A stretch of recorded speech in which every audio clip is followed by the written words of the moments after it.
बहुत सारे डॉक्टर्स की तरह मैं भी बहुत परेशान हूँ, इसलिए मुझे लगा कि शायद अम, मैं आपको अगर कुछ-कुछ चीज़ें बताना चाहती हूँ और मैं शायद अगर ये बताऊँगी और अगर आप लोग सेफ रहोगे तो I might be at more piece.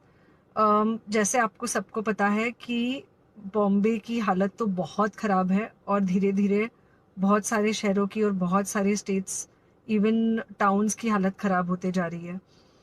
Bombay की हालत तो इतनी ख़राब है कि हमारे हॉस्पिटल्स में आईसीयू बेड्स वेटिंग पे है, पेशेंट्स के लिए बेड्स नहीं है।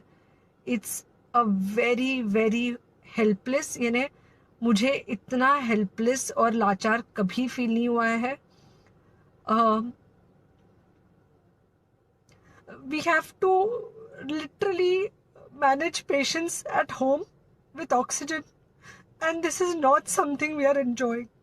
So I really, really want all of you to follow a few things that I really am requesting you to follow.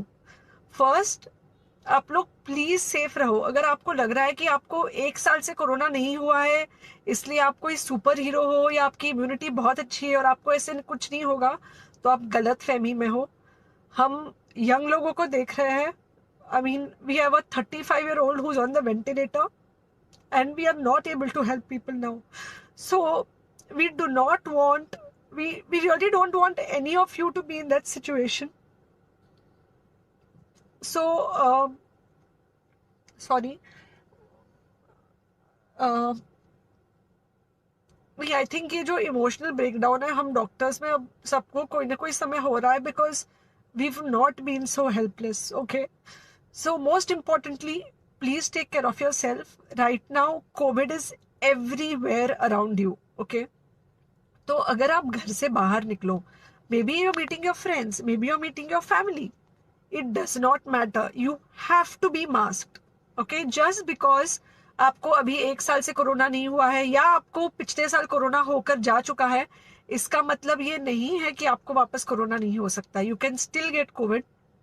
तो please keep yourself very well masked at all times. अगर आप घर से बाहर निकल रहे हो तो घर के बाहर निकलो, मास्क होना चाहिए।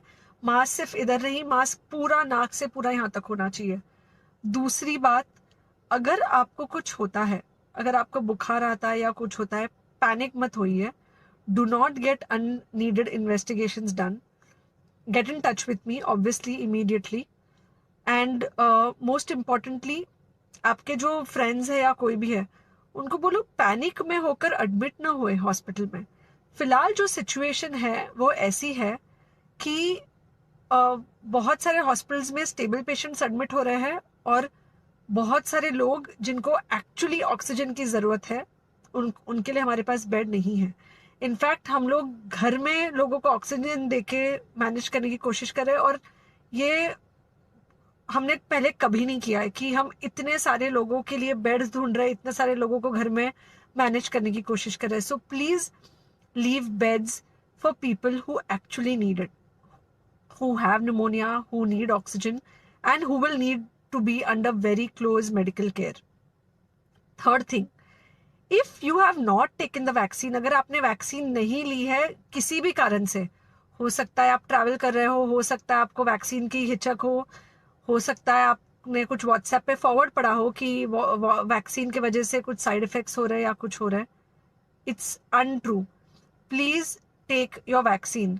ये हमको डेफिनेट दिख रहा है कि जो लोगों के 2 वैक्सीन के शॉट्स होकर 2 हफ्ते हो चुके हैं उनमें डेफिनेटली हमको इन्फेक्शन, सीरियस इन्फेक्शंस कम दिख रहे हैं और हॉस्पिटलाइजेशन ना के बराबर है। So the vaccine is definitely helping. Okay, so take care of yourself, do not take COVID-19 lightly. Please pray for the people in the hospital and please pray for the families and the caretakers of all these people in the hospital. उनको आपके प्रार्थना की बहुत ज़रूरत है और सबसे ज़्यादा ज़रूरत है कि आप अपना ध्यान रखें। ओके, एंड बस घर पे रहो। आप कुछ हफ्तों तक सिर्फ घर पे रहो जब तक हम ये सिचुएशन ऐसे हैंडल कर सके कि हम एटलीस्ट कुछ हो जाए तो हम हॉस्पिटल में पेशेंट्स को ले सके। फिलहाल हालत ऐसी है कि डॉक्टर्स और डॉक्टर्स के रिलेटिव्स को भी नहीं मिल रहा है बेड। तो आप सोचिए कि it's an absolutely helpless situation.